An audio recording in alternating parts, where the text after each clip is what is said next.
Good morning everyone. আমার সাথে ঘটে থাকা একটা মজার কথা আজকে বলি।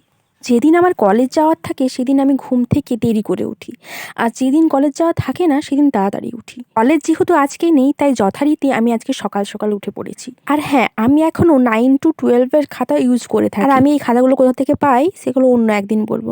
তো আজকে বসে পড়েছি আমি প্র্যাকটিকাম করতে। 7টা প্র্যাকটিকাম রেডি করতে হতো, তো লেখা কমপ্লিট হয়ে গেছে, প্রায় সাইনও হয়ে গেছে, এখন বান্ডিং করতে হবে।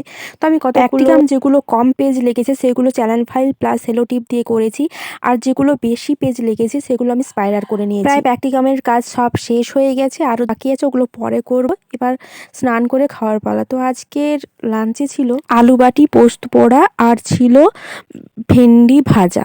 আলু বাটিটা খুব সুন্দর লেগেছে খেতে, আর ভেন্ডি ভাজাটা খুব সুন্দর লেগেছে। মোটামুটি সব কিছু মাখিয়ে খেতে খুব ভালো লাগছে। আমি শুধু ভাবছিলাম যে আজকে ছুটির দিনে একটু মাংস হলে ভালো হতো না, এই আর কি।